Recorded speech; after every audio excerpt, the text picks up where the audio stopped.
Virtual Racing School was developed to provide support to the next generation of sim racers. No matter if you're a rookie or veteran or what car or track you'll be racing, our goal is to provide training every step of the way.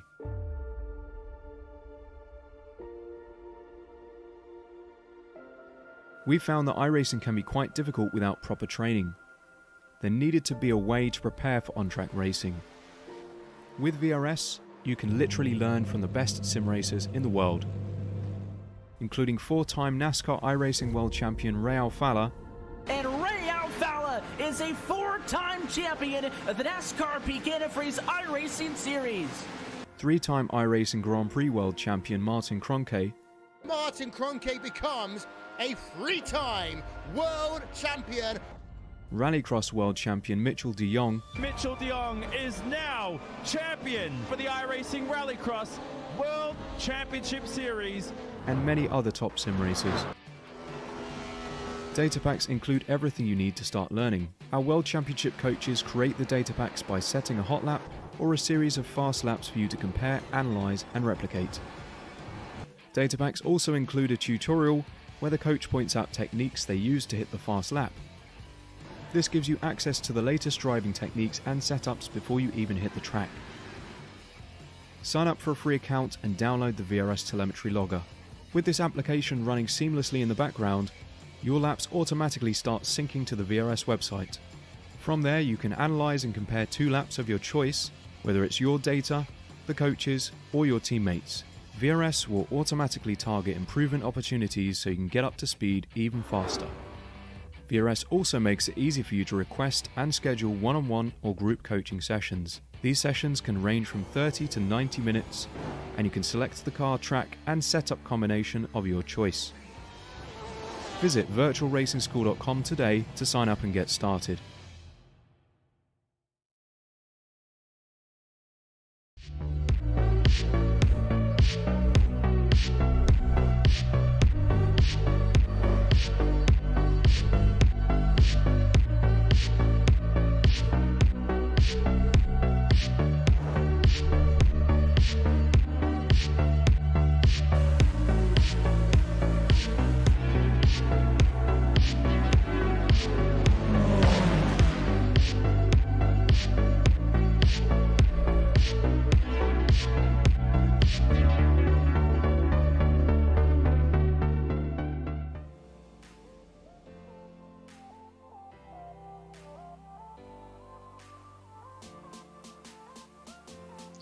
Hello everyone and welcome to another round of the Wave Italy Apex Racing League Prototype Championship Season 3. Marco Barbanera with you, and joining us tonight is Lee Thompson.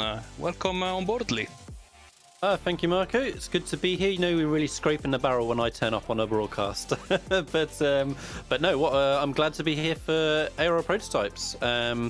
It's a big series for us. You know, we're really happy when Wave Italy came on board to be title sponsors a few months ago, and yeah, it's great we've managed to get another one going here for season 3. And it sounded like, Marco, it was a fun round 1, if not eventful last time out. It was, and I have to say,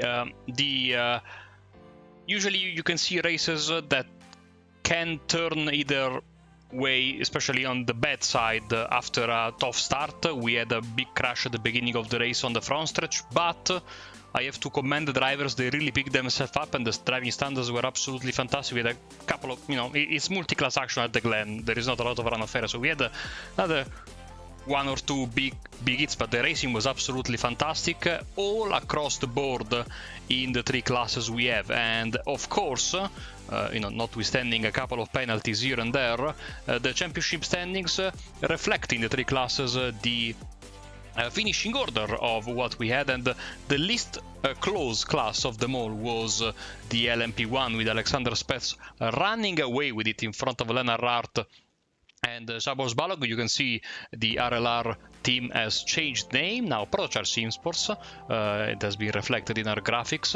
In the LMP2 Pro class, Owen Carroll won in front of the Italian duo of Michael Mariani and Francesco Panetta, and it was also a very, very close race in the amateur LMP2 class with Hans Blackworth, a very well-known name to everyone who's followed this championship over the years, beating the CTS racing duo of Thomas Sørensen and Morten Koefoed.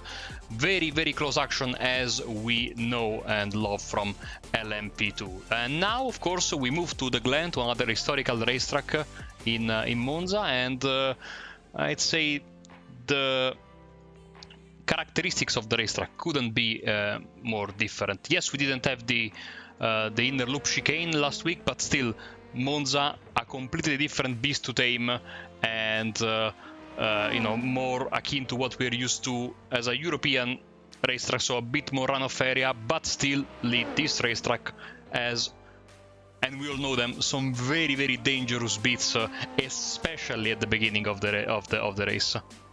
Absolutely. I mean, that's the big question, isn't it? Yeah, are we going to get through turn one fairly cleanly? So we've got rolling starts, of course, for this series. So hopefully that will give them a chance just to spread themselves out a little bit more. And I believe the start zone that the guys need to kind of have gone by is fairly early on the start-finish straight. So hopefully that will give them a chance to just spread out a little bit, maybe, especially if there's LMP2s, of course, where we've got a decent amount of them, and they can sort themselves out before that big stop into turn one and the chicane. But like you say, it's one of the most historic circuits in the world, classic Grand Prix circuit. I think we're very much of the same sort of mindset, Marco, where this feels like a proper racetrack, doesn't it? We've got gravel, we've got grass runoffs, we haven't got all this tarmac runoff everywhere, as he says, coming off the Scari, where there is a little bit.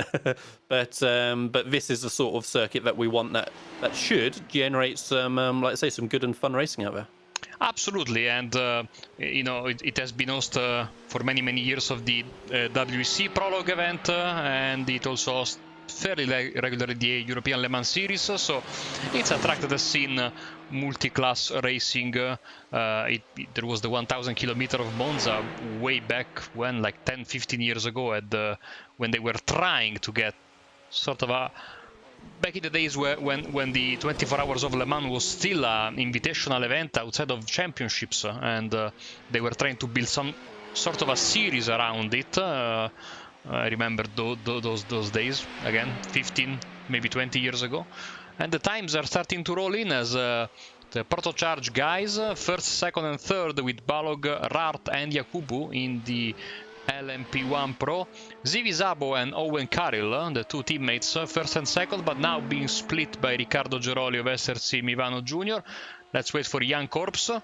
There he is, and he is now in provisional pole as the times are coming fast, and so we'll see a lot of changes, of course, on that top left of your screen. Lee, I see a bit of cloudy weather, which very welcome by this driver, I would imagine, considering we're in for a 1 hour race, so these cars can go very long with these tires, but the more help you can get from the weather, the better.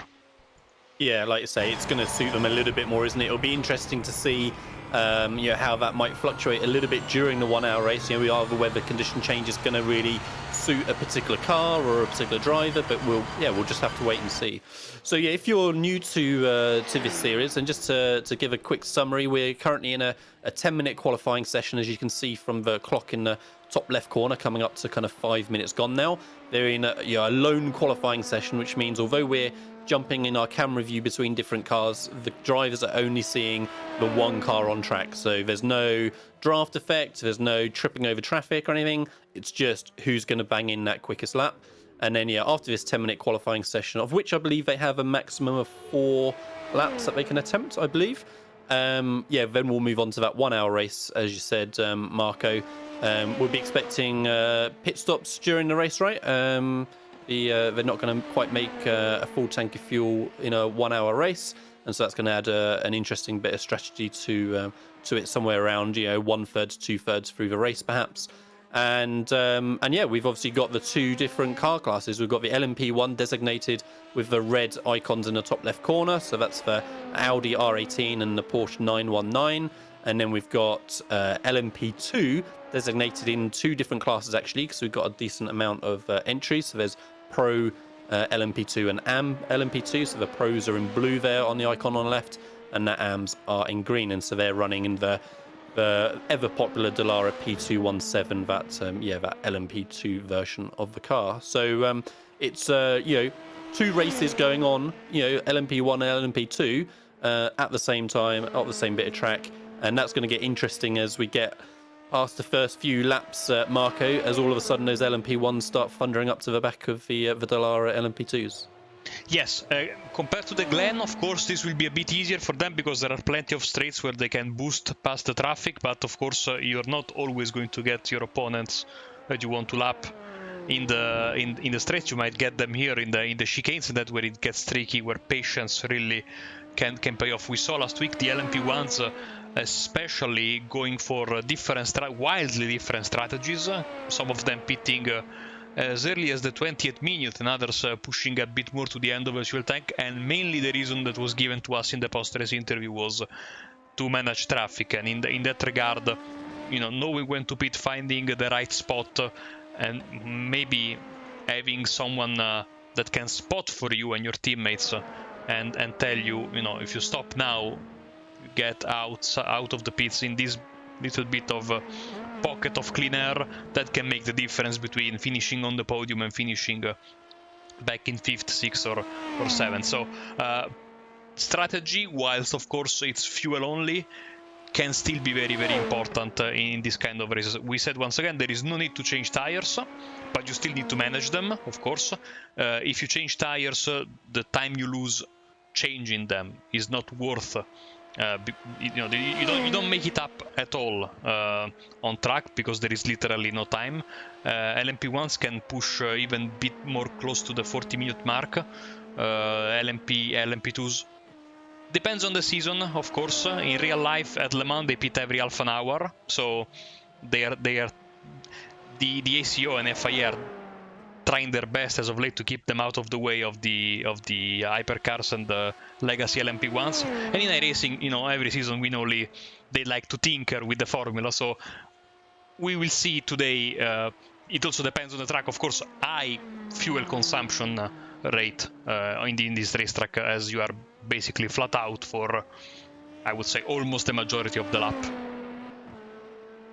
Yeah, absolutely. It's going to be, like I say, really interesting to see how much variety we get in that strategy again, like we had at Watkins Glen last week. But yeah, good info that we're not looking for tyre changes on the pit stops as well. Let's say it's just going to be a splash and dash to make sure they got enough fuel to get to the finish. That's good to know. Right, so we can see that we're coming up towards the end of the qualifying session, a minute or so left. So we'll see if there's any last gasp attempts to improve on those times at the top. We can see that Alex Spetz is currently top of the LMP1 standings, with Owen Carroll top of the LMP2 Pro. And then for the LMP2 AM, we got Roy Mars currently there in first. So let's say with just a moment left to finish the session. That gives me a chance just to thank our title sponsor that I mentioned earlier on, Wave Italy. Wave Italy's mission is to offer the best experience in driving simulation to an ever broader audience, with the aim of conveying the thrill of a real race to passionate and professionals of esport and sim racing. They offer extremely performing and realistic devices, also suitable for corporate or private events. It's an unforgettable, immersive driving experience. We're very thankful that with the total sponsorship of this series, Wave Italy are providing the LMP1 winner of the championship with their super high-end Wave Impetus Imola or Wave Impetus Monza sim racing pedals with a value of around €1,650. And the overall winner of LMP2 receives a half day of professional coaching from their centre in Verona, Italy. I think Verona, Italy sounds a little bit more upmarket, Marco, than Corby, UK, that we've just announced as our new headquarters. So that definitely sounds like a great place to head for that coaching session. You can find out more about Wave Italy at waveitaly.com, where you can also get a 5% off any products by using the code APEXRACING5 at checkout. All one word, APEXRACING5. Right, so the qualifying session has finished, Marco. Was there any upsets in that last couple of moments? Everything sounded like it went by smoothly. There is a LMP2 Pro guys are very much all together. The LMP2 amateurs are a bit mixed with a couple of LMP2 pro cars that are, a bit slower, but all in all, I have to say, and this is becoming quite the theme in these ARL leagues, the class split is absolutely very well done by the admins, so big thumbs up, because it's such a difficult thing to get right. Of course, the LMP1s are all together. They're at the front with Alexander Spets in front of Ismail Yakubu. Lennart Raart will start third in front of Jan Korbs, so there are 4 teammates in the first 4 spots. Marco Arcidiacono, his race was incredibly short last week at the Glen. He starts in front of another Protocharge Sports driver, Simon Kaulars. James Armstrong then in front of Niklas Schneider, Szabolcs Balog, Carlo Labati, Daniele Pizzo, and the last LMP1 car is Olli Cole. He set his time at the very last second of qualifying. Moving on, the LMP2 Pro pole position is the Glen winner, Owen Carroll, in front of Giuseppe Muglia and Francesco Panetta and Michael Mariani. It's Teemu Milikangas, the Finnish driver from Volante Racing, in front of Lorenzo Castellani and Daniel Zivisabo. Julius Braun in front of Marian Hensel, James Parker, Andrea Petanella and Riccardo Geroli for SRC Mivano Junior. And then we move forward with the LMP2 amateur pole sitter Roy Maas in front of Max Izzuewski, Omar Robledo and Jack Geiler, a new signing to the league. Lorenzo Zoffoli and Martin Tailgård in front of Gerardo Iaconetti and Hans Blackwert, Morten Kofod, Anders Lillejordet, Thomas Sorensen and Andy Tysars in 36th place. Then we have our final 3 drivers, Sasha Lowe, our very own Andy Thompson and Stu Jacklin, 39 car grid. Season 2 of this championship was a bit of a downturn in sign-ups, but this season it has exploded. Love to see all these cars. That's what make, multi-class racing so excitingly. Absolutely. I'm especially glad that we got, a reasonable amount of entrants for LMP1. They were a bit thin on the ground last season. It was didn't provide the best racing it could have in LMP1, but yeah, look at that. We got 12 LMP1s out there tonight, plus the 20 plus LMP2s. So yeah, it's good to see that. Right, so LMP1s, Marco, coming round the Parabolica, tucked up behind that Porsche safety car, ready for the start of round 2.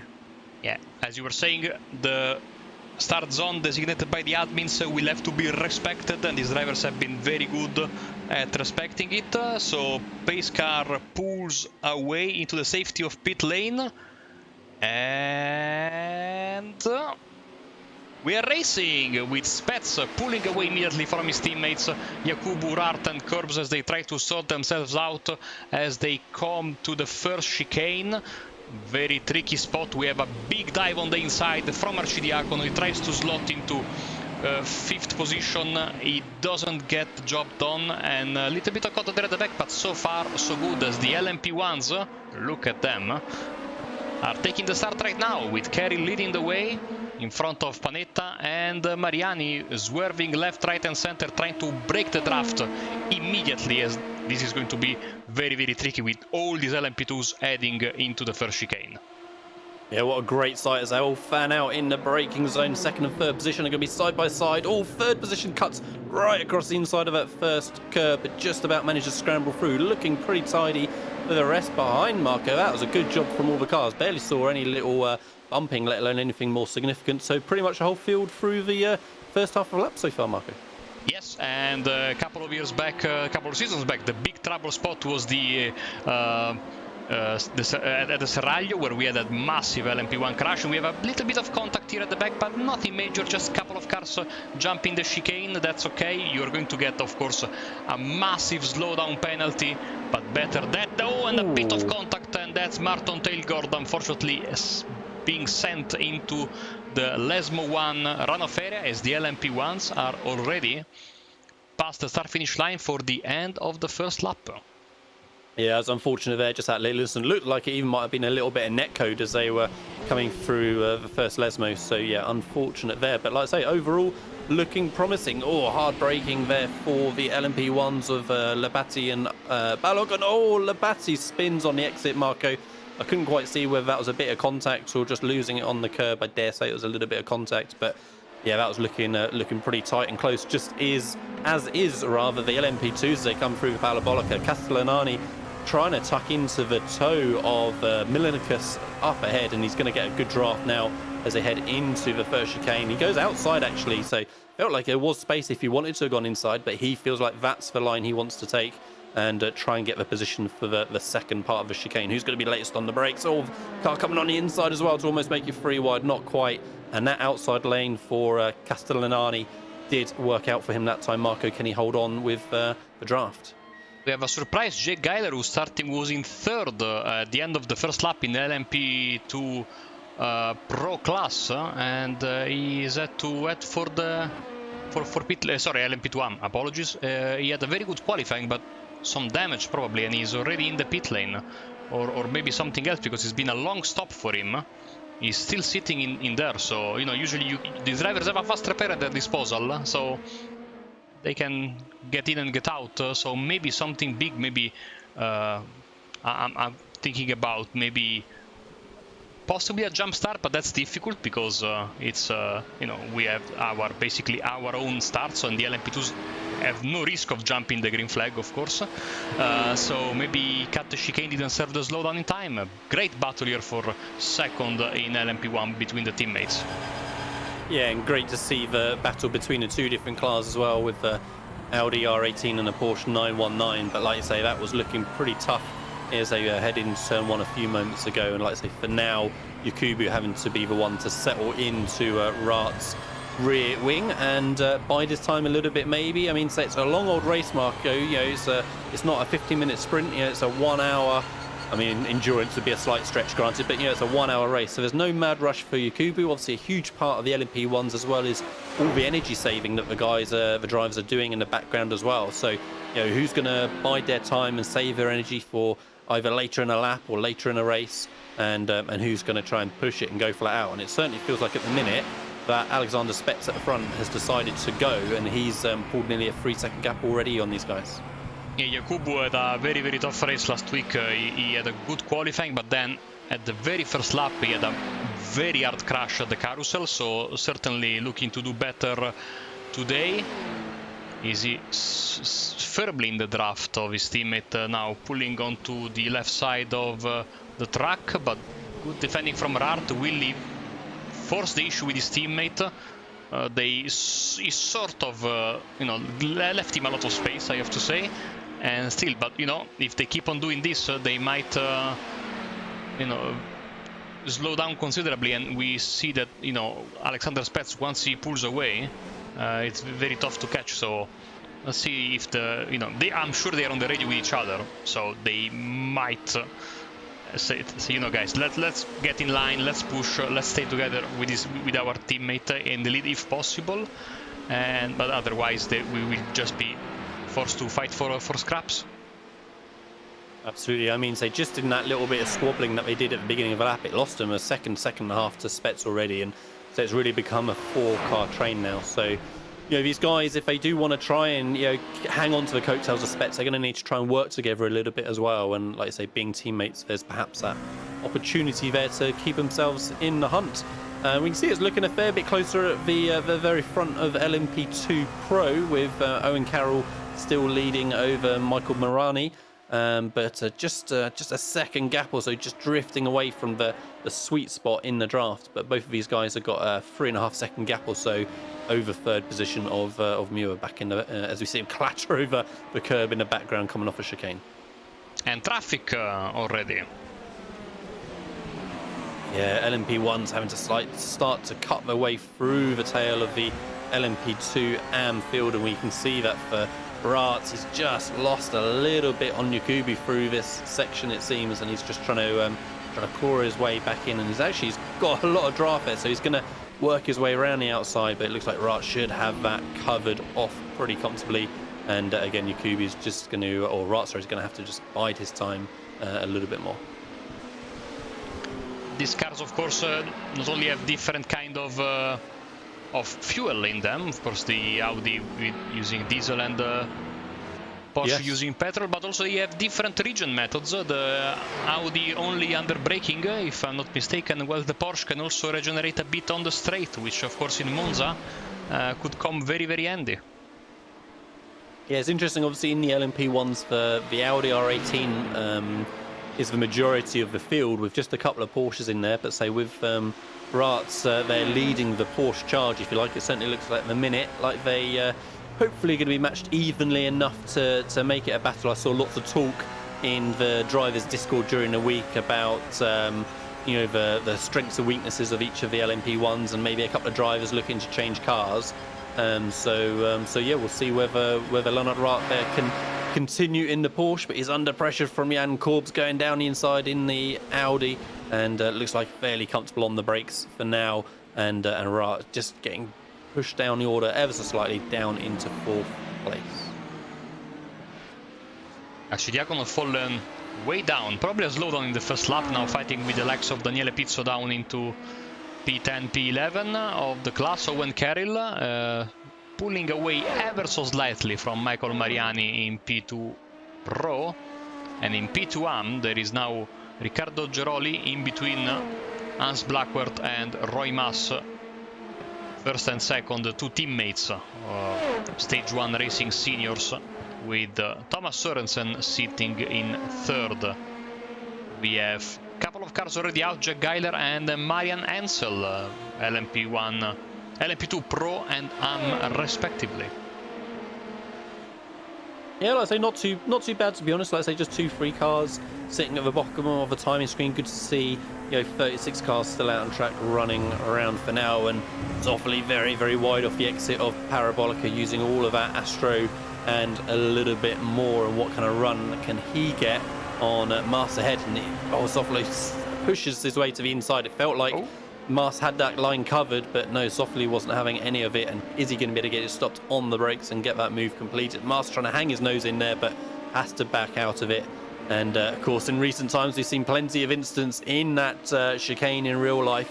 And like I say, yeah, that time Mars took the sensible option and just backed out of it.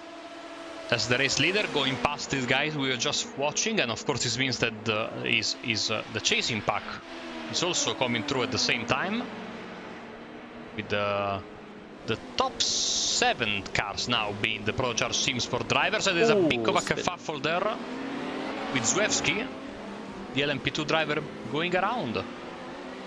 I love an Italian saying a classic British phrase of kerfuffle. That's perfect. But no, the LMP1 drivers coming through were lucky not to get tangled up in that. Let's see what happens to Suzuki as he gets on the brakes. Is there going to be contact? No, just loses a rear kind of on that transition from the threshold braking to the turning point. That's where the rear stepped out on him. And yeah, fortunate that he kind of spun into the outside of a track. A little bit less fortunate for Lille Jodort there, as he has a little bit of an issue through Ascari, and car blinking away in the background as well there. Marco again just right in front of the LMP1s. Yeah, that less than ideal situation when you're dealing with lap traffic and there is some connection trouble, so to speak. That is actually Thomas Sorensen, who's fighting with Lejord for position, so that was a very scary proposition. We saw the Danish driver going all the way to the runoff area at the exit of Ascari. That can be very tricky and bumpy, and he disappears once again as they are 3 wide with one of the LMP1 cars. And now hard braking, so this is... and around he goes! That was really unfortunate for Sorensen there, just complete innocent party. But like I say, yeah, Balog lost that kind of very, very early into the chicane. Again, similar to the spin we saw at the second chicane a moment ago, just kind of losing it on that transition, I think, from sort of threshold braking to that turning point. But yeah, let's have a look at Balog again. Just the rear just steps out now, Marco. Oh, in fact, before wasn't even turning yet. It was just under braking still practically. Absolutely, and this is the danger with these LMP1 cars, with this hybrid system. When you lock the brakes, you tend to lock all 4 of them, so it can be a very, very fine line between getting deep on the brakes or locking all 4 and losing all control. Yeah, certainly shows how much the guys are pushing under the braking zone. And I mean, that especially makes sense for the LMP1s, right? Because like you say, they're doing this harvesting and energy recovery, so there's a lot of time to be gained, by pushing the braking, I guess, where they may be just taking it a little bit easier kind of elsewhere on the lap. As Arigiconi dives up the inside there, and just about makes it work. And you see the speed difference between the LMP1s and the LMP2s as they come off the corner. But I think once they get up to sort of top speed, Marco, that difference obviously really kind of blends away, doesn't it? Absolutely. As we have all the two teammates here, Kaulars, and there's a LMP2 car stuck in the gravel there. So that was Kaulars passing James Armstrong, and Lennart Hart and Ismail Yakubu have had an issue. Now, was that just a hard braking that was registered as a crash, or but I think we are past those days. So let's see the two teammates side by side entering the first chicane, and oh, they had to avoid the spun car. I think I know that driver, you know. Ah, no, it wasn't Andy. I apologize. I saw that Andy had an off track, so I made 1+1. I profusely apologize. But no, like I say, unfortunate there, a little bit of contact between the teammates. I mean, it was fairly slight, so hopefully neither of them have any damage. But yeah, say just not much that could be done, just avoiding that LMP2 on the exit of the second chicane. As into Sakari, it's just Ascari, sorry, it's so fast for these guys, and they can use so much of the curb on entry and exit. But yeah, so great view out the front of Marco's LMP1 Porsche 919, and you see just a little bit of a difference in the kind of the braking into Parabolica, as Marco's just a little bit more cautious maybe on initial braking, trying to get the drive off the corner and really stay in the tow of those cars ahead of him.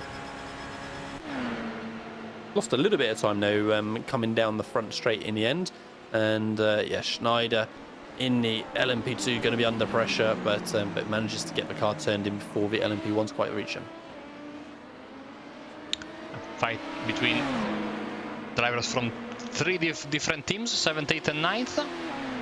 All Protocharge cars in front of them and all Leo Racing team cars behind them. There is also Balog who's trying to get back at them. He's 26 seconds off the pace as we speak, as we also have this fight for LMP2 with the two SRC Mivano, of course. In Italy it's SRC, so that's why I'm getting confused. They are a very prominent team in the Italian scene. But yeah, no, SRC Mivano Junior. Panetta was on the podium at the Glen, not finding the same luck tonight in Monza. I mean, I cannot imagine how stressful it might be for this. You were saying about being an hour, so it's not really an enduro. And you are absolutely correct, but at the same time, it feels like it's like 3 or 4 hours when you are constantly dealing with the traffic. It has to be mentally extremely taxing on the drivers. I couldn't do a race like this.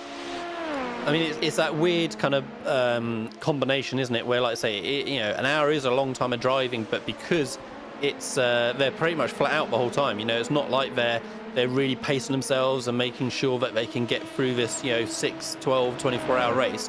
They're flat out, you know, the whole way around. And like I say, not a moment to breathe at all, whether it's battling with their own class, as we're seeing the fantastic battle for LMP2 here, as they might even end up 3 wide into first chicane. Oh, it was a little bit late on the brakes there, as Softly just about managed to get it stopped. My heart was raising up there, Marco. I thought he wasn't going to be able to get it stopped in time and give a little tap to Giroli in front, but just about got through. But yeah, like I say, they're just flat out racing the whole time, not a moment to breathe. Every time we talk to the drivers after these races, especially, you know, the ones that are deep in the pack that are fighting, and maybe, you know, in a bit you get the LMP1s coming past. Maybe you are driving with the LMP2, so in the amateur class, so after a bit you also have the LMP1 Pros coming at you towards the end of the race. It really is high intensity stuff all the way around. I say I could never drive in a race like this, because I know I'm bound to make a mistake at some point, and we see, and this is the beauty of this kind of racing, because you have to really be on your toes for the full 60 minutes. The pit stop is the only moment where you can, you know, breathe easier, but of course you have to be careful about the strategy, about not speeding, getting in your pit stall, and it's a very quick stop, so you are in, you're out, you get those 30-40 seconds of respite, and then it's back to going full throttle. So here comes Blackbird, by the way, leader of the LMP2 amateur class, and he gets past Daniel Zivisabo, one of the drivers that I think has raced in all 3 seasons, splitting his time between LMP1 and LMP2 in this championship. So as we watch for the LMP2 is just battling again under braking, and is Giroli gonna be able to hold on to that position? He is. I was just gonna say, Marco, obviously Monza being your national circuit, if you like. I mean, how do you rate Monza as a place to drive or a place to spectate versus some of the other fantastic circuits in Italy, such as Imola or a couple of the MotoGP circuits that we got out there? Yeah, this is one of the very few tracks where I have not been in Monza. Is the one that's missing from the list. I have to say that driving around here is in the sim is it's Monza week. Usually it's very stressful because turn one, of course, no? We all know how that goes. But once you are past that, it's not the most difficult of racetracks. So once you get in a groove, it's a relaxing drive. As a spectator, I don't know, but maybe next year I will be able to tell you more. As we have Julius Brown going wide there. I've been told to my colleagues who have went here and Imola for marshalling for the F1 last year that the cars nowadays are so fast that you see a blur coming past you when you are trackside. But yeah, Imola, I was lucky enough to attend the Grand Prix in 2002 there, so incredibly sounding cars. What more can I say? The race was terrible, but I will never forget the sound. My favorite place to go in Italy to watch races is by far Mugello. Beautiful facility, very close to where I live, a couple of hours, maybe 3, and great food in that. I mean, even around Imola you have fantastic food. Monza is so out of the way from where I live that unless I have a very specific reason to be there, it's tough for me to find the justice, especially because the infrastructures around the racetrack to get to and from the racetrack when F1 is around are a bit of a nightmare. Yeah, it's an ongoing issue for so many circuits around the world. Well, I say around the world, mostly European circuits, of course, where there's that classic fan base where they really do get the numbers in, and like I say, just do you have all the infrastructure around the circuit to allow people to get in and out? And it's tough, but like I say, Monza for sure has one of those reputations, just as Silverstone used to, and maybe that's improved a little bit over the years. But yeah, tight battle still going on in the LMP2 Pro class between Julius Braun and Lorenzo Castellani, and let's see how Lorenzo does tucking into the draft as they go down the start-finish straight for lap 14, and already up to the 20-minute marker. I mean, we might start seeing the odd little pit stop if somebody wants to get out a bit of traffic, or maybe they're carrying a bit of damage that they want to clear with a fast repair. Yes, that's what we saw at the Glen.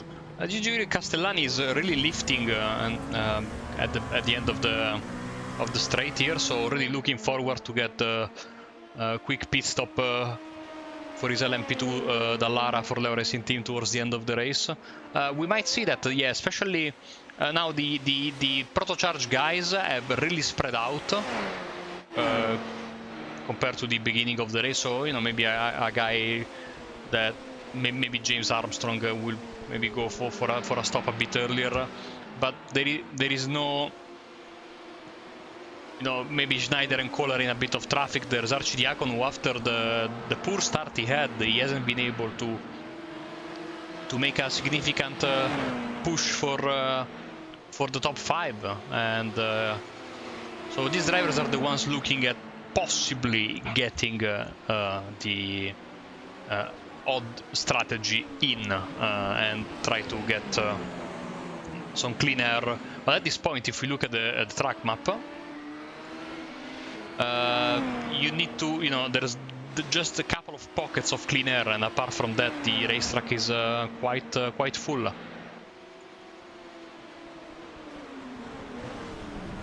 As we have some trouble here at the Variante della Roggia, Arcidiacono goes past it. I think a couple of the LMP2s and an LMP1 had a collision. So let's see what happened.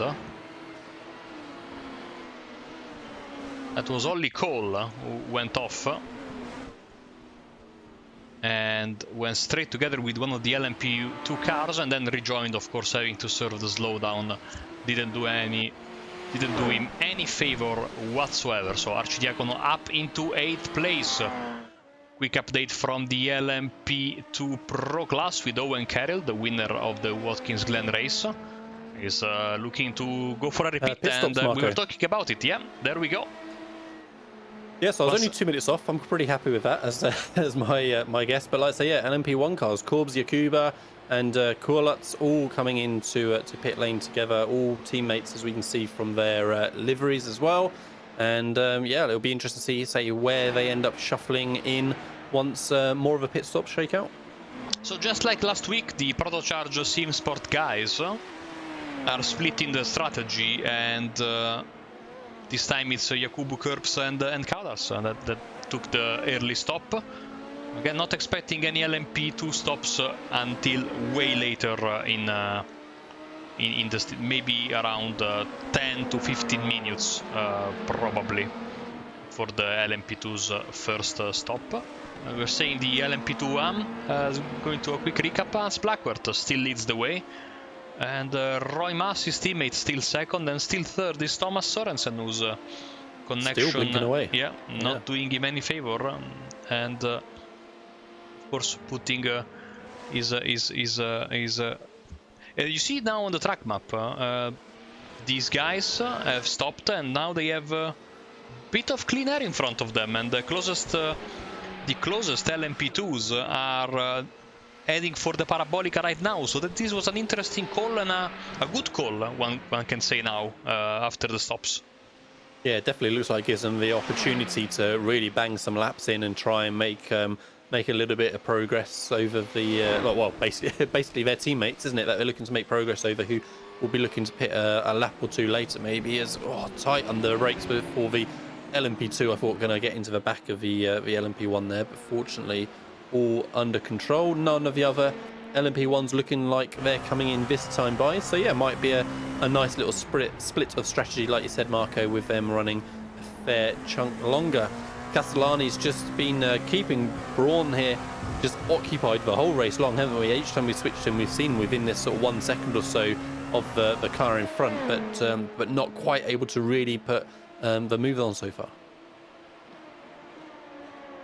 You know, while we're at it, let me say a big thanks to SDK Gaming, which is a software we use for the live streams here at Apex Racing TV, that provides you all the nice overlays and graphics and the coordination between the commentator and the broadcaster that we can enjoy. And let me tell you, having been using this piece of software for almost 4 years now, and having used some of the other software, there is absolutely no way I can go back to the past. And SDK Gaming, fantastic, adding a virtual live HUD to iRacing, timing towers, relative boxes, minimaps, fuel calculators, and more.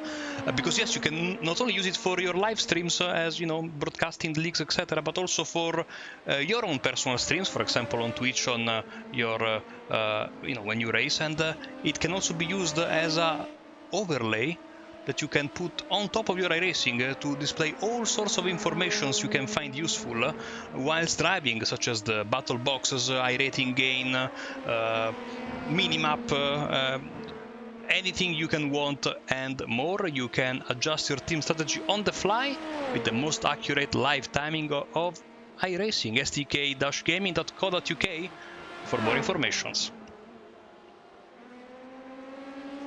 And we see a couple of LMP2s, I think, into to pit lane as well, making a fairly early stop, but not looking the case at the minute for Muir and Mariani there. Mark, I thought Muir was going to have a little bit of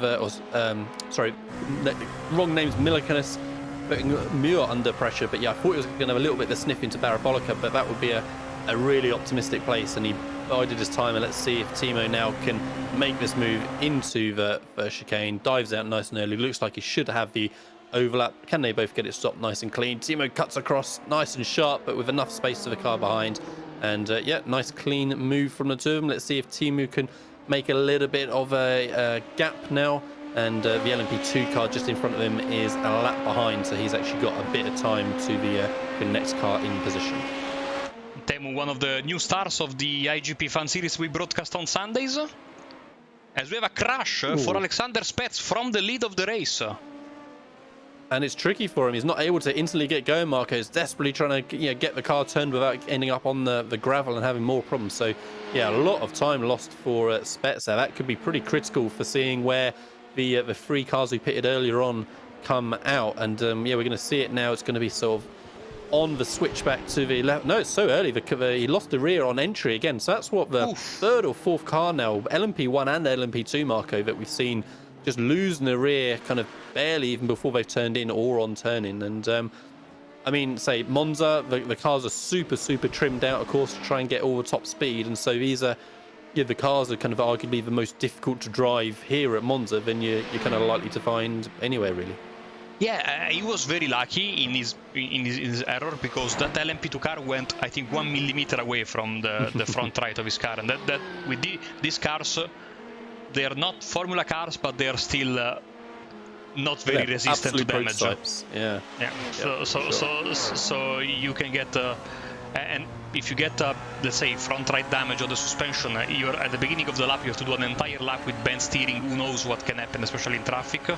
So Alex Spets can really count his lucky stars there. But now, of course, he has to wait for, how much is he going to pay for this? We will know after the stops. As Arcidiacono on a surge as of late, and now trying to get to Schneider, but Schneider boosting away. That has to be so frustrating for the chasing driver. You get close, you get on the straight, and you see the car in front of you drive away in the horizon. Oh, Marco, very deep on the brakes there.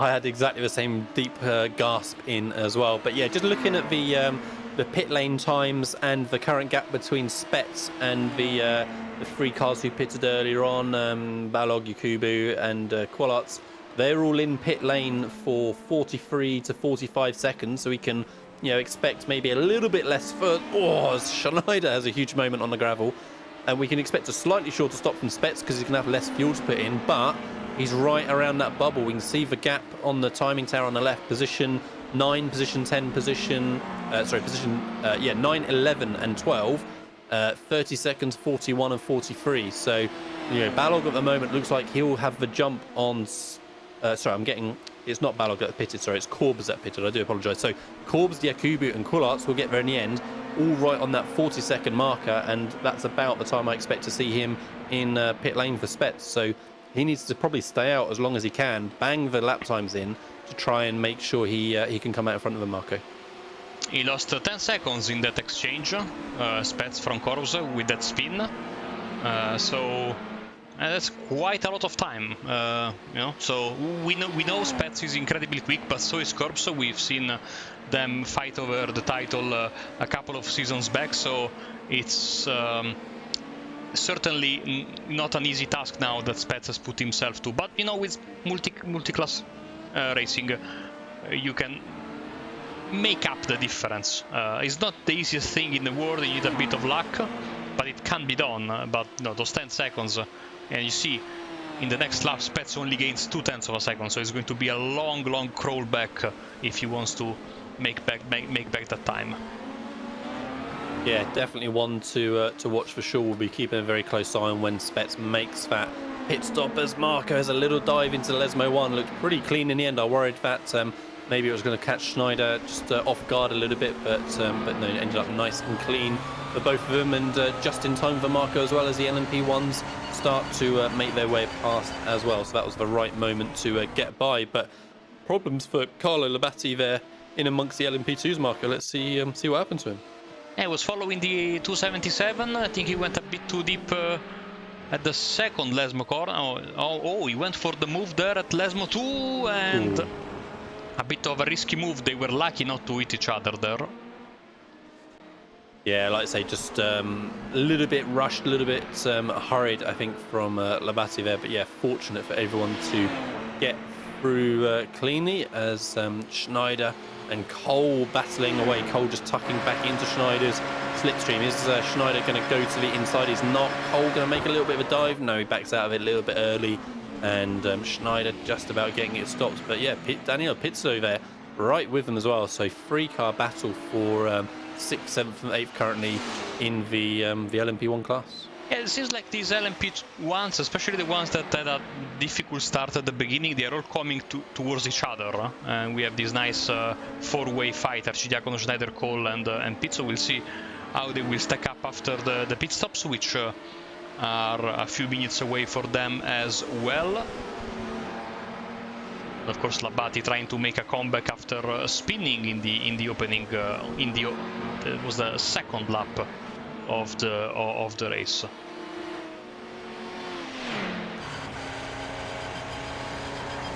Yeah, let's see what kind of run Ollie Cole can get coming out of Ascari heading towards Parabolica. I mean, the sensible choice is to kind of hang there, isn't it, and wait for the start-finish line, but he gets a good run off the corner initially, but we see then Schneider just pulling away kind of on the acceleration phase, and yeah, no opportunity for Cole to use that draft and nip by. But say this is the time you want to be lining up anyway. Very, very different lines. Is Cole going to go into pit lane, I wondered, to start with? No, just completely different lines, Marco, where yeah, Cole's sticking to the inside for so long round Parabolica. Quite an unusual line to kind of head out so late on the corner. Getting busy here at the exit of pit lane as well. Yeah, so Schneider moves past Cole. You see Arcidiacono has gone in, and so two cars that were fighting hard in LMP2, Muya and Brown, they are both in. They were in the hunt for the podium. So stop for them. Here comes Brown out of the pits, and Muya should follow him very, very closely. So they are the first two LMP2 cars to have a regularly scheduled stop. Yeah, so majority of the field still yet to stop through both LMP1 and LMP2. So yeah, we've got a lot of changes still to come. Interestingly, I've just been keeping a little bit of an eye on like the gap between Spets and Rat in LMP1, and Spets is just losing a little bit of time. Actually, in fact, as I spoke, he went from kind of 2.3 seconds to 1.6, so he's getting caught up in a little bit of traffic, I suspect. But certainly Spets hasn't managed to break away at all, and we can see now what happened to Moya coming out of pit lane. There's a bit of a dive on the inside, and that was all just a little bit clumsy, really, wasn't it? Oh, and then returns a favour to the other car as well. So yeah, that was a shame for both of them. Like I said, they were battling hard before the pits as well. Yeah, and they come out of the pit still battling, and this is how it ends. Now Rart and Schneider are both in, so we have now Armstrong, Cole, and Pizzo being promoted to the provisional top 4. As we have 5 LMP1 cars that haven't stopped. Spets, Armstrong, Cole, Pizzo, and of course Labate, who we were talking about earlier. So here comes Ian Corps, here comes Yakubu, here comes Rars and Kaulars. So they all jump this duo of Schneider and Balog, who have just pitted right now. So I see also a problem for Labate happened. He went off as we were watching that replay with Muya, and it was the same place as before. This is not. This is a different replay. We're not seeing the same replay. It's exactly the same instant, Marco. It was a bit better. Right. It was the new off track that everyone loves that they put a couple of seasons back. I still have to hear from a driver that says, that off-track is a good addition to Monza. Everyone hates it. Yeah, I mean, I think it's not really needed in many places around Monza, is it? Like we're saying, the grass and the gravel kind of should look after that mostly. But yeah, key moment then in the race. Alexander Spets, what sort of gap did he have when he came into pit lane over the charging Corbs and Yakubu? Who say we were kind of watching earlier on for where they were going to come out in the pit lane. So Corbs, we can see coming into Parabolica now. Spets, we know he should have a shorter pit stop because he's got a little bit less fuel to put in these guys. These guys came in on lap 15. It's lap 25 now. Spets is still stationary there at pit lane, hiding under the barrier next to the safety car. Just see the top of his car, and he's lost out, Marco. Oh, that's so here a massively everybody flying by. He has got a penalty. Well, even. He must have gotten a penalty for speeding in the pits. There is no other explanation. Yes. Yeah, still just sat there stationary. So went from bad to worse for Spets. I mean, he obviously knew the pressure was on. He knew that it was going to be tight coming out of pit lane, and like you say, presumably just overcooked it a little bit into the speed limit area of pit lane. And And that was that. So still in pit lane, Marco. Still not come out. Yeah. There we go. Now showing us pit exit. So yeah, very, very long stop and penalty for Spets, and that puts him right at the very back of LMP1. So from first to last, and LMP1 in presumably one misjudgment. Let's have a look as he comes into pit entry. Here's the yellow cones where the pit lane marker is. Yeah, and he slowed a lot after those yellow cones. We could hear, I was talking over the top of it slightly, which probably didn't help, but we could hear the revs continue to drop, you know, meters and meters and meters after the yellow cones. So unfortunate for Spets. We'll see how much of a charge he can make to bring himself back through the field. He's got a little bit over 20 minutes, and we saw he's got some super pace, so I'm sure he can make up some positions there. But tasty for LMP2 as well, as Roy Mars has a little bit of think of having a move on Lilult ahead, but not quite happening that time. Yeah, everyone is stopping in LMP2 basically around the same 2 or 3 laps, as everyone is in right now. Just come out of the pit. Some of these drivers, we're just waiting for the one driver we were waiting for to give us his pit stop Yodas, Francesco Panetta. In he comes, so this should give the lead back in the class to Owen Carroll.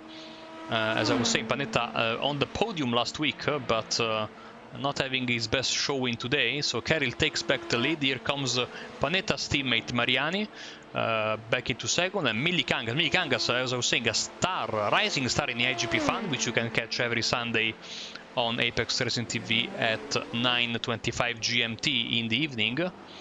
And last week he lasted the grand total of 100 meters. He was collected in the mess at the beginning of the race. A matter of fact, if you people are now watching this on demand, or you can scroll back into the chat and see the people, 2 or 3 guys absolutely cheering when he crossed the start-finish line at the beginning of the first lap, because he did more tonight by doing that than he did, unfortunately, at the Glen. But I know he has great pace, so very happy for him that he was able to show it today. Panetta comes out in 5th, by the way. Yeah, so just pushing ahead of Braun as they came into the second chicane. Looks like super tight but clean between the 2 of them there, and we'll see if Braun can get a move back on Panetta at all, but he's looking pretty confident and already just building a couple of attempts as they come out of the second Lesmo. So yeah, it looks like now that the pit stops are mostly done and dusted, if not all done and dusted, Marco, just Ollie Cole here I think for LMP1's the car remaining. Everybody's just settling into their groove a little bit. You know, they kind of their positions mostly are going to be not massively shaken up now, because the strategy part of the race is done. So who can keep their nose kind of out of trouble with traffic, and who can maybe just pick off the odd spot here and there. There's maybe sort of 4 or 5 little battles going on currently in the field, and yeah, we'll see how these develop as we get through these last 20 minutes now. Yes, now if you want to make a move, it has to be done, like we said last week, on the racetrack. Ollie Cole, as you were saying, the last driver we are waiting for. But last week in LMP1 especially, at this point in the race, after the pit stops were done, the race winner was 20 plus seconds ahead. Today, a much different story. Yes, they're teammates, but as I was saying last week, we have a problem for Lorenzo in LMP2, and he has taken that. You know, those things, those white things there. It maybe doesn't show on as a spectator, but I can assure you, sometimes I've gotten them inside my car, and they block your view completely, and then you have no idea where you're going. And the car also doesn't steer properly because they touch the ground. So Lorenzo was, good enough to avoid them as Cole goes in, and only take down the cones, which are much less disruptive to your race. Right, so let's have a quick look at a couple of the standings, and now that the pit stops are shaken out. So yeah, we can see that Jan Korbes is currently leading LMP1 with Yakubu second and Raat third. Great to see though that we've got Collarts there in 4th, so 5 seconds at the minute, Marco, between the top 4 in LMP1. So like I say, that is looking like that battle is going to continue hard for the rest of the race. In LMP2 Pro, we got Owen Carroll retaining that lead, like you rightly said a minute ago, Marco, but he's got a 5-second lead over second. So yeah, less than that between the top 4 in LMP1, but he's got that gap over Mariani in second, then Milicanas in third, Castellani in fourth. So yeah, like 20 seconds or so between the top 5 there. And then in LMP2 AM, we've got Hans Blackart there with a 7-8 second lead over Sorensen. So I do hope Sorensen still isn't blinking away too much, because if he's been blinking away for this whole race, which basically anytime we've seen him he has been, that's just been tough for everybody having to come through in the traffic for an hour solid racing. That's unfortunate all round. Roy Marsen just another 5 seconds further back. So that's how, was a further 5 seconds back, and Rotten Q loses that position to Ticehurst, and gets dropped down into fourth position. But yeah, that's how the positions ended up after the pit stops, and more into position. Balog and Labate getting into each other on Ascari. That kind of looked inevitable from the moment we switched to it, Marco. It didn't look like cars were in the right position, and that was that. I was following them on the live timing, and I saw they have been exchanging pleasantries for the past half of the lap. So, the moment, they were both having a poor race by their standards. So, at that point, maybe you can, frustration might get the better of you. And they were both, driving a little bit carelessly there, and the crash was absolutely inevitable. So Labate has towed back to the pits. Balog can continue. Somebody took a massive hit there at the curb. Practically took off on the curb there, did Schneider. No, I agree. That was my reaction as well. I'm sure you saw a couple of last month they had a Formula regional race here, and one of the cars took out his teammate from the lead by jumping on one of those curves and doing a wheelie basically, and landing just in time to destroy his Prema teammate. There is a problem for Balog, who's also in that bit of the track as he rejoins in front of the LMP2s. So he's now last of the running LMP1s. Labate is still towing back to the pits. We've got Schneider, and that should be Arcidiacono in front of him. And it's not, it's Cole and Schneider. Schneider and Arcidiacono, they are not teammates, but they have incredibly similar liveries. And they're both running the Porsche. So you can see how that gets a bit confusing. Yeah, well, I'll say, especially here in the prototypes where we've got cars all over the place, LMP2, LMP1, 3 different models of cars. And this is big Marco, news. instant spot. So, sorry, Lee, but Roy Maas, who was on the podium of P2 AM, has just towed back to the pits. And just that entry again, Marco. They're all struggling with that initial turning, it seems, on entry, and no damage that we saw, of course, from Maas. I think it looked like a tow back to pit lane in sheer frustration, unfortunately, for him. So, like I say, he was running very strong in LMP2M for sure. I know Roy from the days when we used to broadcast Sim Racers World, if you remember those, and I think he towed to get out of the way of people, which is not unlike him. Like, he's a very respectful driver, so he knew he was in a dangerous position and he moved out of the way. But as Armstrong has probably underfueled his car or hit the incident limit and got a stop-go penalty. We will know in a second. Sorry, a drive-through penalty, of course, if you get past the incident limit. Yeah, it looks like he's in no rush to move to the right, does it, Marco? So I think you called it absolutely bang on. Instant limit, so drive-through penalty. Good spot. This will promote Arcidiacono up to 5th. And Cole and Schneider are still exchanging pleasantries over 6th place now.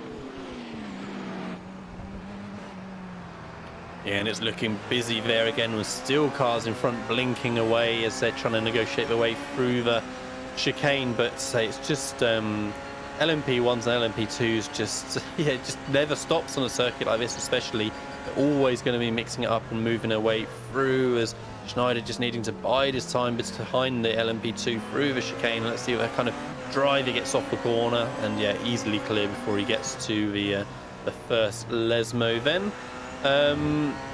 Corbs and Yakubu just breaking away a little bit more from call-outs now in LMP1, so it's more like a 6-second gap or so back to 3rd place. So yeah, it's kind of a focus for now is can Yakubu close this 1.5 seconds on Corbs and really put in a challenge for the win. We can see on the lap time of a lap delta history there, Marco, that it's looked pretty consistent really for the last few laps.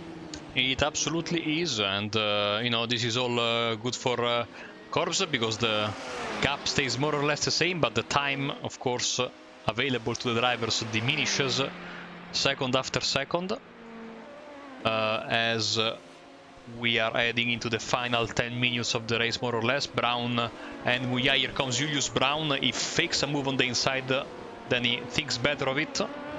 Behind them, Pettinella and Giroli, the two Italians, going at it. By the way, of course, the series doesn't stop. In matter of fact, it just started. And next week, we will be heading to Road America. And, of course, another very, very, very tricky racetrack. And another one of those where, much like the Glen, your mistakes are paid with a heavy, heavy price. No runoff, or mostly no runoffs, only a couple of tarmac runoff areas, and in some of the highest speed corners, as Pettinella goes for a bit of a ride there, absolutely no runoff at all. The King comes to mind. Here comes Giroli. Yeah, and Giroli gave him a little bit of a nudge, I think, through the middle to exit of Ascari there, and yeah, lucky that Pettinella didn't get turned around, but does hold on for now. Giroli going to have to try and get a bit of a cut back, and does it very nicely. What kind of drive off the corner does he get? It's going to look pretty even for the two of them, I think, as they work their way down into turn one. So we'll see how that shakes out as Pettinella going to maybe have to tuck into his draft, but just barely hanging on in there. In the meantime, in front of them, Muya got briefly past Brown, but Brown was able to get in front of him, probably coming out of the first chicane. There they are. Sorensen is still blinking wildly, I'm seeing on my live timing software, so that's certainly going to ruffle some feathers among the other drivers.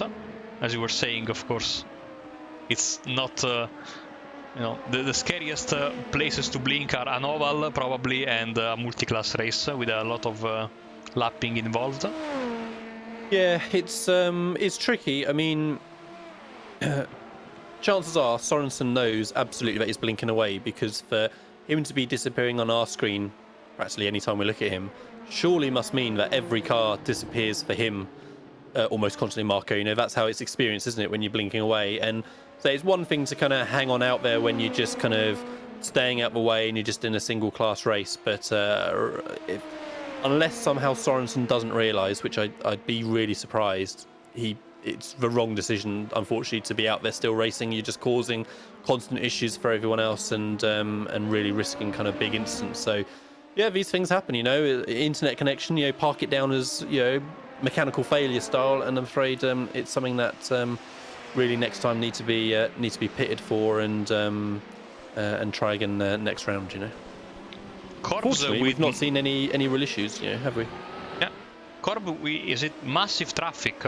And now he's lost 1.6 seconds in the first sector alone of this lap. So this race is still not over, with a little bit less than 10 minutes for these drivers available. So yeah, it seemed like Corbs was having, I wouldn't say a calm run at the front, because it's never calm, but decent gap of a couple of seconds, and that has gone away very quickly. And now, of course, there is a car park that should be Roy Mass, unfortunately, or Sasha Lowe, one of the two. They are both shown as off the racetrack at the moment, the racing surface proper.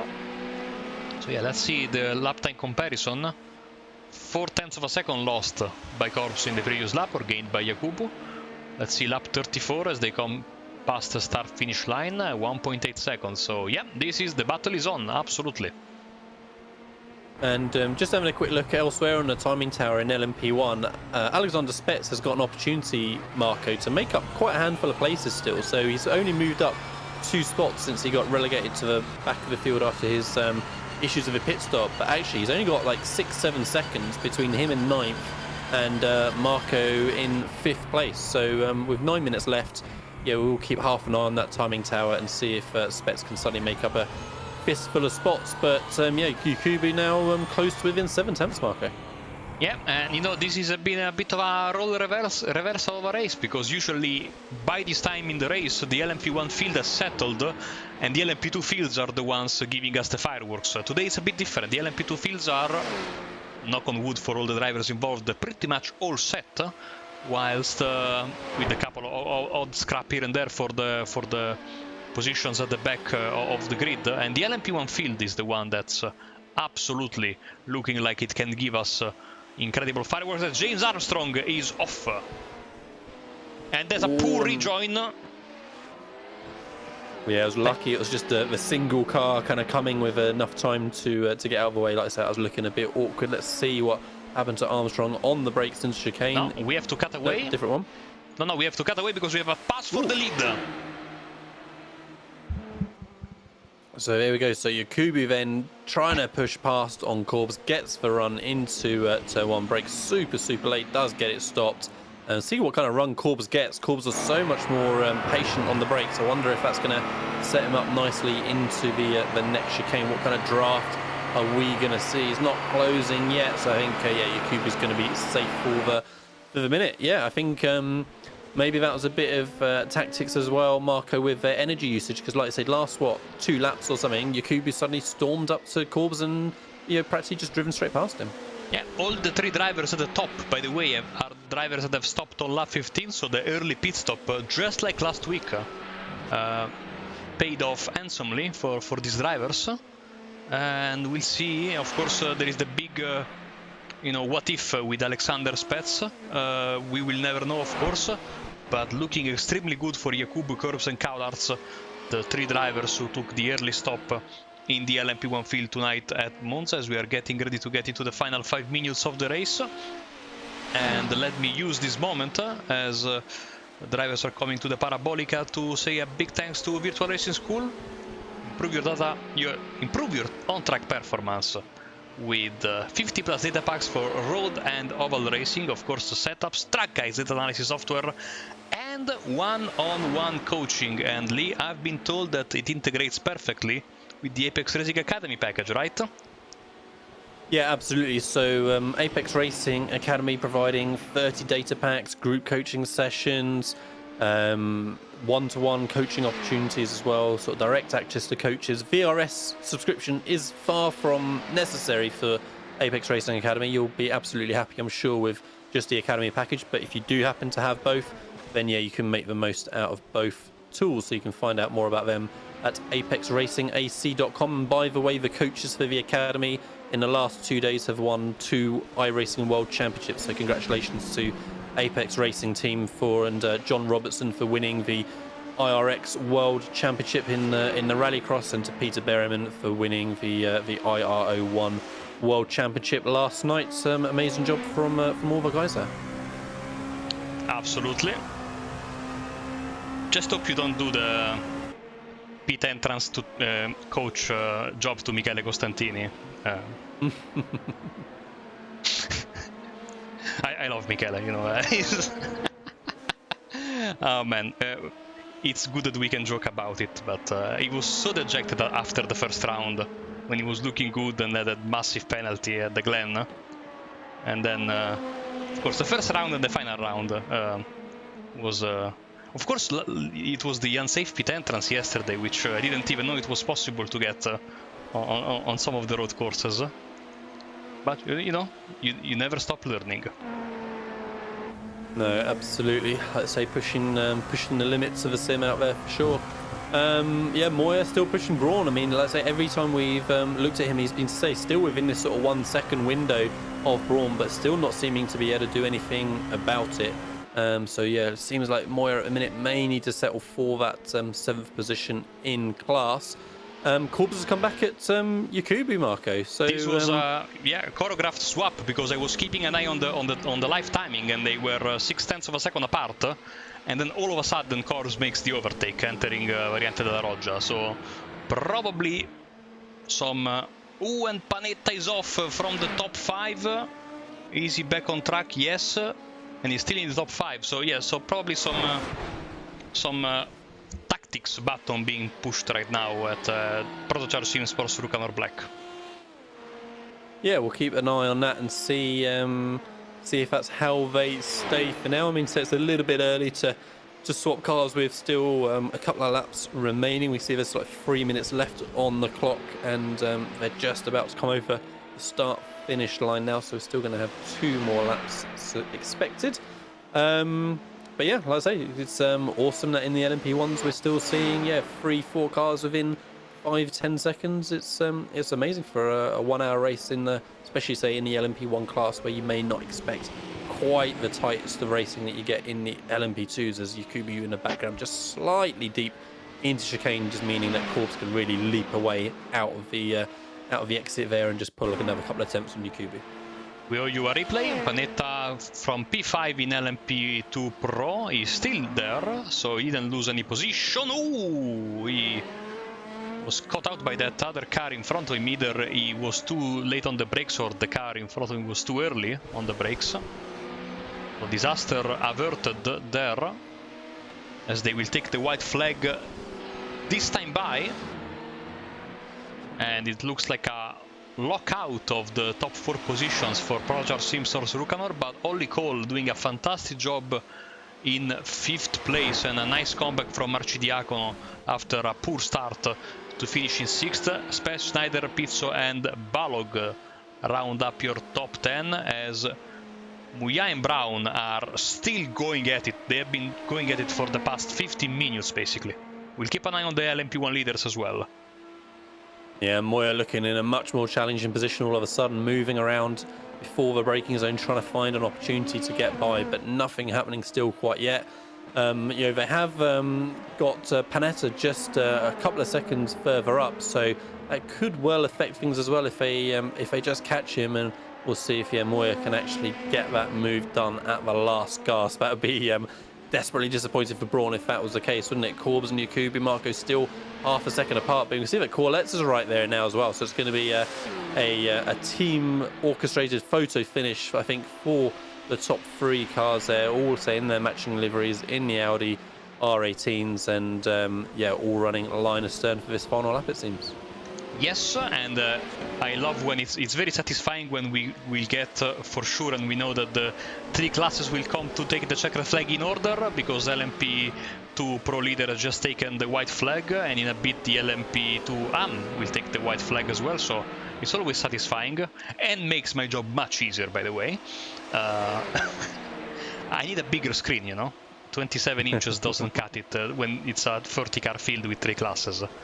Anyway, Ian Corbs, I would be shocked if we see a last corner lunge from his teammates, but you never know. It's sim racing, stranger things have happened. And as I say, that Kaudars on the inside of Yakubu to get 2nd place, but no one will challenge Corbs, as he's about to take the victory here in Monza.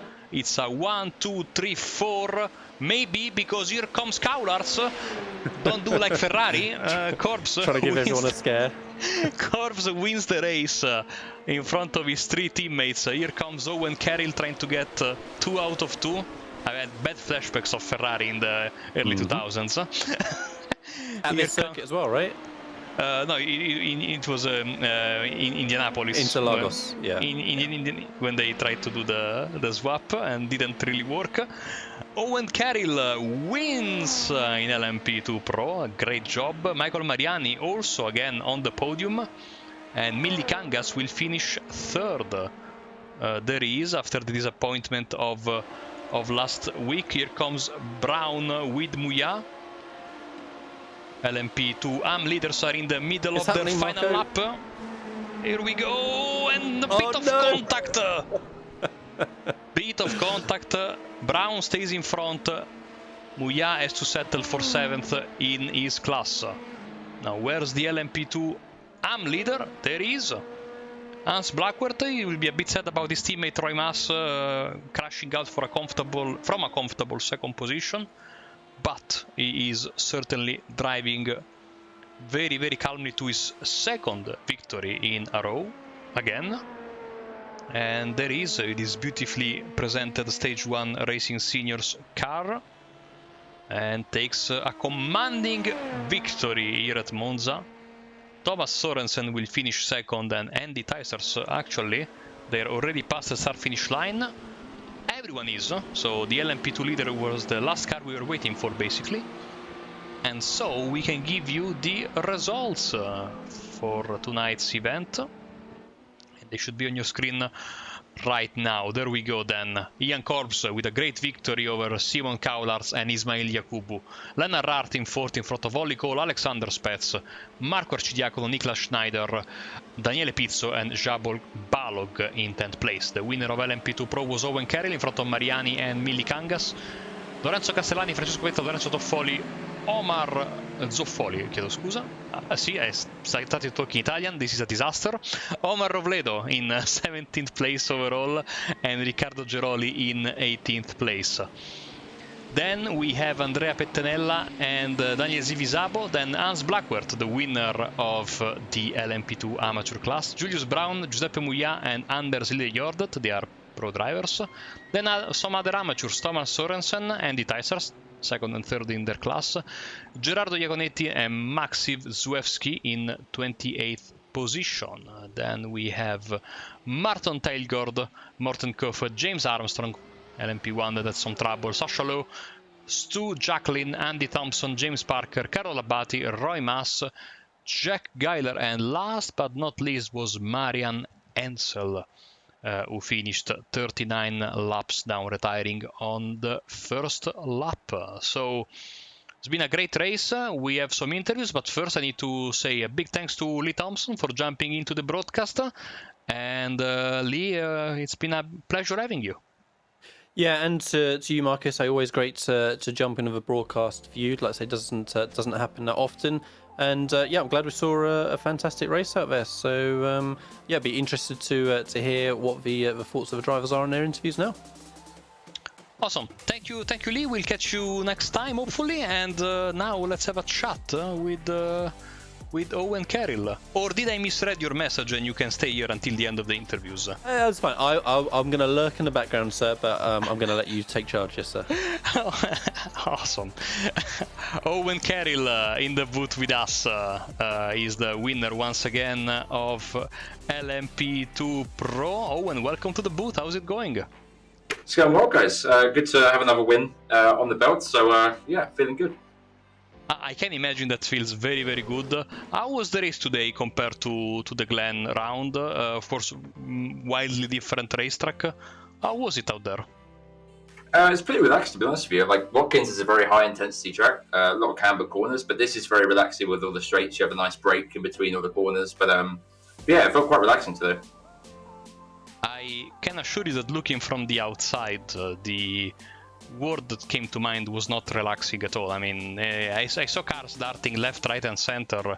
Actually, I'm quite surprised you're saying that, because I would have been absolutely stressed. I mean, maybe being in the lead helps you, you know, feeling more relaxed. If I were fighting around 10th, 15th place in my class, maybe it would have been a different story. But yeah, I'm glad you enjoyed yourself out there. And how, you know, how do you think your car was set up today? Do you think you got the setup right? Do you think you had an advantage in that sense compared to your rivals today?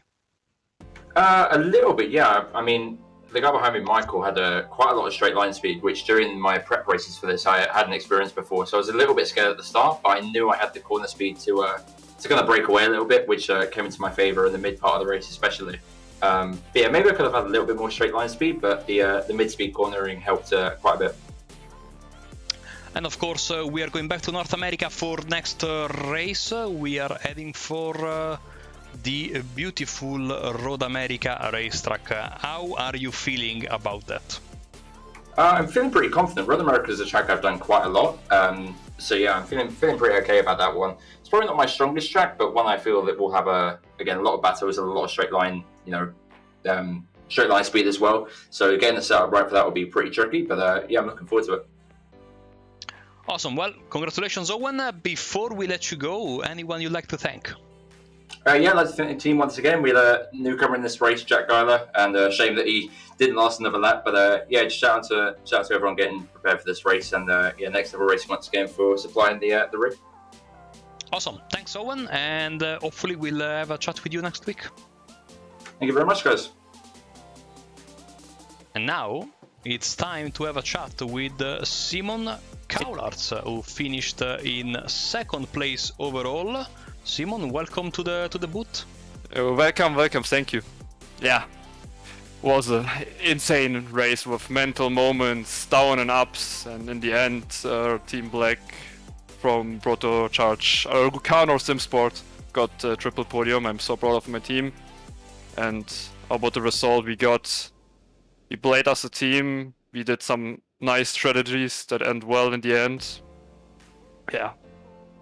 Yeah, I'm happy you say that, because we just talked with Owen, the LMP2 Pro winner. He said it was a relaxing day out there, but you know, from here it didn't seem like it was very relaxing. You guys, you know, had you know, the 3-car finish at the end. How much of that was you know, choreographed from behind the scenes? Because you saw you guys swap positions a couple of times. You moved up into second at the final corner. How much communication was there between you guys come the end of the race? Yeah, our communication started actually not even before the start, because I had a bad qualifying. I qualified on P6 because I missed a bit up my third lap. And then we had, of course, the two strong porks in front with Leonard and Ari Di Cono. I hope I speak that name right. And then we started to do tactic management at the start. I got slipstreamed by Ismail, who was in front of me. Then I was able to attack the Porsche in the first corner, tried a bit to save because of cold tires. And then I also was able to defend into the second chicane, and then we had already our triple train, I would say. And then we were all playing together, managing boost, communicating, like I overboost here, you can do slipstream here, and then we decided to go into the pits all together in the same time. And in the end, that worked actually well. I lost the position to Leonard Rath, but I gained 5 seconds on James. And then, yeah, of course, we got a bit lucky about the incident with Alexander Spets and James. And then in the end, we had Jan Kurbs and Ismail in front. I was a bit stuck behind the pork, but I was trying to keep pressure on him. So he did a mistake after Ascari, and I took that chance. Got clean air, I cooled my tires a bit down, and then I just pushed to get close to the front guys. And then we decided to switch position for tactical points, and we tried to do like a nice photo finish in the end. Awesome. Well, certainly very, very happy if I were you tonight with this top 4 lockout. Next week you are heading for Road America. What are your thoughts about that racetrack? Interesting, because I never drove it in LMP1 before. Yeah, I started with LMP2 there. So it's going to be a completely new track for me, so I have a lot of work to do next week with setup building and learning the track, but I like this track more than Monza. Monza was all the time a bit hard for me. I had to fight against this track, I don't know, quite difficult to drive, but I'm excited for Monza and for Road America, and definitely looking forward to another triple win with my team. Yeah. Well, awesome. Congratulations, Simon. Before we let you go, anyone you'd like to thank? Yeah, I definitely want to thank my teammates, Ismail and Jan Kurbs, and also like the whole team, Protocharge SimSport, Rucano, for the nice work, for helping me building setups and stuff like that. Yeah, we literally all practicing all day long together, trying to get the limits of the car. Yeah. Definitely great team results and great teamwork. Thank you very much for your time, Simon, and hopefully we'll talk to you next week. Thank you. Bye. And now let's have a chat, if possible, with our third place finisher in the LMP2 Pro field. It's Teemu. Finally, you completed a lap, and that worked very nicely for you. Yeah, the whole race. So how was it feeling out there? You know, I'm sure last week you didn't last very long, so you had a whole week to think about it, and Yeah, it must have been very painful. Yeah, it was. So how was the racing out there today, and how did you feel comfortable with the car? The start was pretty like chaotic, but after that, I didn't do many mistakes. I couldn't take any risks at like last 15 minutes. I had 15 incidents already, so couldn't push. But at least I didn't get any penalties, so it was fun. And what are your objectives, your aim? What is your aim for the rest of the championship? Now that you know that you can have pace for competing for the podium in the class. Yeah, of course. Like I think podium could be like the objective for the last races, but win would be nice in some race. Thanks a lot, Teemu. Before we let you go, anyone you'd like to thank? Shout out to the Volante team, of course. I don't know if they were on the chat, but hopefully they. Yeah, you had a lot of fans in the chat. They were extremely happy the moment you finished the first lap. They were very, very happy. Yeah, shout out to the guys there. Thanks a lot, Teemu, and we'll catch you hopefully on Sunday for IGP Fun. If not, we'll catch you next week. Yeah, could be.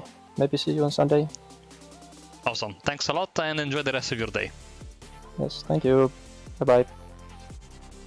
Teemu Millikangas then, and now we have the last two podium finishers of LMP1. We will start with the third place finisher, Ismail Yakubu. Welcome to the booth, Ismail. How are you doing? Oh, I'm good, thank you. How are you guys? Doing fine, doing great. And so tell us about what happened in the fight. We had a chat with Simon earlier, but in the final 10 minutes or so, you suddenly closed the gap to Jan massively, and then you went past him, then he went past you. We talked with Simon Callards. He said there was a bit of talk between you guys, but was that the reason why you suddenly closed the gap in me? Because in a couple of laps you closed the 3-second deficit. So was that just because of tactics, or also was Ian stuck in a bit of traffic? I think, before the race, we kind of decided that what our ideal positions would be, because unfortunately I suffered an injury this week, so I'm unfortunately going to have to miss the remainder of the season.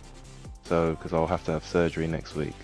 So it was basically a case of can we get the most points for Jan and Simon? So racing behind Jan, that I was never really meant to pass him anyway, but I think he got into a bit of trouble with the P2, was losing a bit of pace. So we just decided that I'll go past him, but eventually, if once we're closer to the finish line, I'll just let them two go by so they can gain as many points as they can, to give them the best chance for the remainder of the season.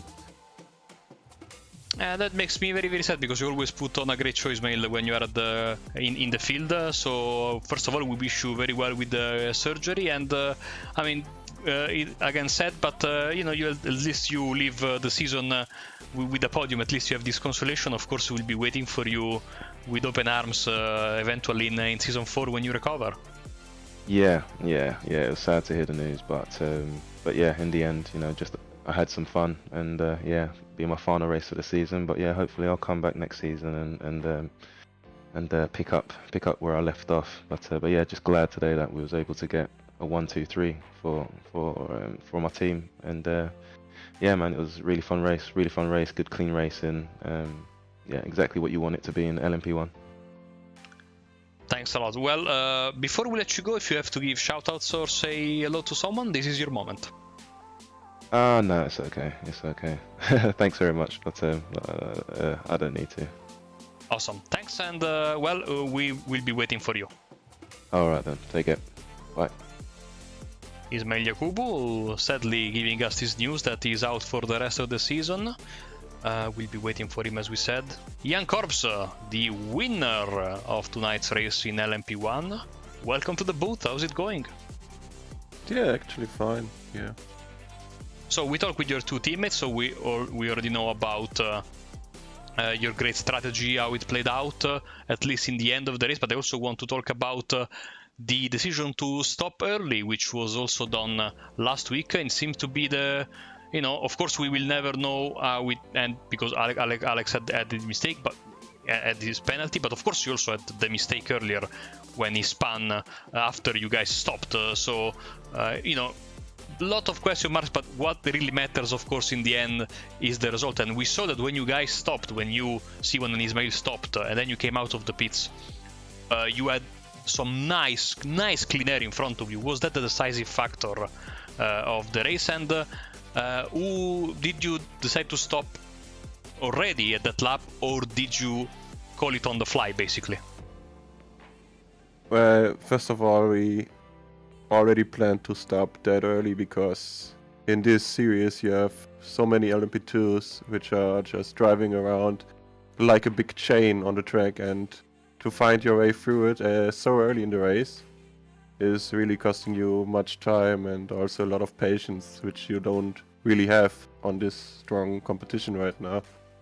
And yeah, we decided to go early because we saw already that we have a nice clean air, as you mentioned already, and also to get out of the fights we were having. Unluckily, I heard Alex was having some troubles. He lost, I guess, 10 seconds run time, and then he had some more troubles, so I don't know what happened to him. I still have to review it. But he was fast, and I think if he didn't make any mistakes, he would have won it, definitely.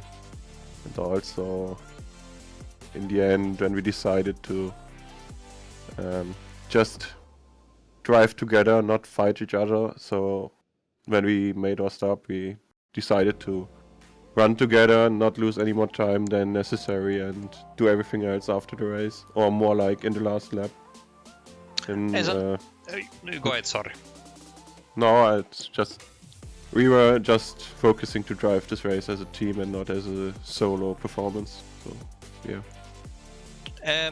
You drive the Audi, of course. What was the main difference between here and Watkins Glen relative to your car? Was it better here? Was it better last week? What can you expect for Road America? I don't know about the Audi last week because I wasn't there. Oh, you're right. See, yeah, it's time for me to retire, So. No. It's fine. It's okay. But I already did some practice with those with the guys, just to support them a bit, and actually we were quite happy with the setup we had at Watkins Glen. And yeah, some typical issues happen again, but we had a decent setup for Watkins, and I think we can continue for Road America as well. For Monza, we still had some issues even hours before the race, but it was okay then for the race. For Road America, I think we have a good platform from last season, and we will look forward to make some tiny tweaks to it to make it even better. Awesome. Well, it was a great victory for you. Strategy played out nicely. You got a couple of lucky breaks, but in the end, you leave Monza the deserved winner. Before we let you go, anyone you'd like to thank? Yeah, I especially want to say thank you to my team, to Simon and Ismail, to make this race as a team and not solo performance. And I also want to say thank you to Martijn Nellison, who is sponsoring us with Rukanor this season. Really thank you for this. And yeah. And to everyone watching right now, just stay healthy under those tricky conditions right now. Thank you very much, Jan, and we'll catch you hopefully next week.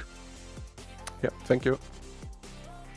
And that was our winner tonight, Jan Korps, and the only non-repeat winner we have tonight, because of course, as he reminded me, and as I should have remembered myself, he wasn't here last week, so he's batting 1000 for the season. Lee, I don't know if you're still with me, but it's it's been a nice round here at Monza, and now it's time to look forward to next week at Road America. Yeah, like I say, Road America is a fantastic circuit, a bit of space for them to stretch their legs as well. I mean, it's a cracking schedule all round, really, isn't it? So yeah, we're obviously at Watkins Glen last week, Monza this week, then Road America, Sebring, Hockenheim, Spa, and then my favourite couple of circuits to finish off, TBD for the end of the season. So looking forward to all of those. Yeah, so great race, just as I expect from the Wavesley ARL Prototype Championship. As you rightly said, Marco, it was good to see the LMP1s actually were providing plenty of entertainment and battles all through the race, and us not having to rely upon the LMP2s, if you like, and hopefully we see more of that as the season continues. Awesome. I say a massive thanks to everyone for watching this broadcast. Again, thanks to our sponsors. And you can jump in just a few minutes to watch the Radical Challenge here on Apex Racing TV if you crave for some more prototype action that will be live from Motegi. So thanks a lot for watching the broadcast. For Lee Thompson and Marco Barbanera, we will catch you next week. Have a good night.